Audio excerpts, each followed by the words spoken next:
हिंदू धर्म के अनुसार कैलाश पर महादेव, ब्रह्मलोक में ब्रह्मदेव बसते हैं। उसी तरह भगवान विष्णु का निवास स्थान वैकुंठ बताया गया है। वैकुंठ लोक की स्थिति 3 जगह बताई गई है, धरती पर, समुद्र में और स्वर्ग के ऊपर। तो आइए जानते हैं भगवान विष्णु के तीनों वैकुंठ के बारे में। लेकिन उससे पहले हमारे चैनल धर्म लीला को सब्सक्राइब कर लीजिए और भगवान की लीलाओं का आनंद लीजिए। पहला वैकुंठ धाम। धरती पर बद्रीनाथ, जगन्नाथ और द्वारकापुरी को भी वैकुंठ धाम कहा जाता है। चारों धाम में सर्वश्रेष्ठ हिंदुओं का सबसे पावन तीर्थ बद्रीनाथ नर और नारायण पर्वत श्रीलंका से घिरा अलकनंदा नदी के बाएं तट पर नीलकंठ पर्वत श्रीलंका की पृष्ठभूमि पर स्थित है। भारत के उत्तर में स्थित ये मंदिर भगवान विष्णु का दरबार माना जाता है। बद्रीनाथ धाम में सनातन धर्म के सर्वश्रेष्ठ आराध्य देव श्री बद्रीनाथ भगवान के 5 स्वरूपों की पूजा अर्चना होती है। विष्णु के इन 5 रूपों को पंचबद्री के नाम से जाना जाता है, जिनके नाम इस प्रकार है: श्री विशाल बद्री, श्री योग ध्यान बद्री, श्री भविष्य बद्री, श्री वृद्ध बद्री और श्री आदि बद्री।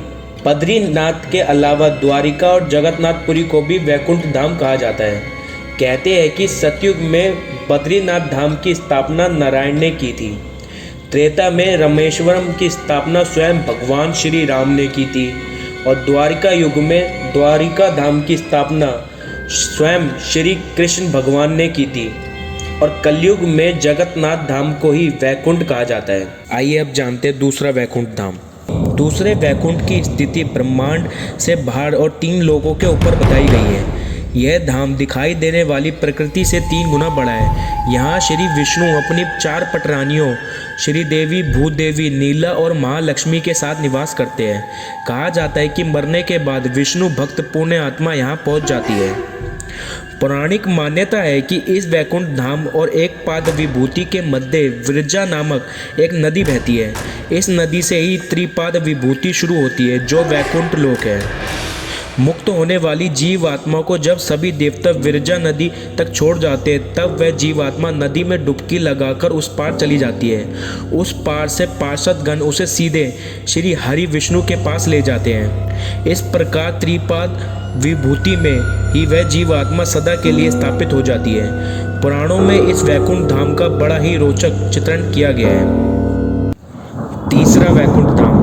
भगवान श्री कृष्ण ने द्वारिका के बाद एक और नगर बसाया था, जिसे वैकुंठ धाम कहा जाता है। कुछ इतिहासकारों के मुताबिक अरावली की पहाड़ी श्रृंखला पर कई वैकुंठ धाम बसाया गया था, जहाँ इंसान नहीं, सिर्फ साधक ही रहते थे। भारत की भौगोलिक संरचना में सबसे प्राचीन पर्वत अरावली का पर्वत है। माना जाता है कि यहीं पर श्री कृष्ण ने वैकुंठ नगरी बसाई थी। हमने आपको तीनों वैकुंठ के बारे में बता दिया। अगर ये वीडियो आपको अच्छी लगी हो तो इस वीडियो को लाइक करें, शेयर करें और चैनल को सब्सक्राइब करना ना भूलें।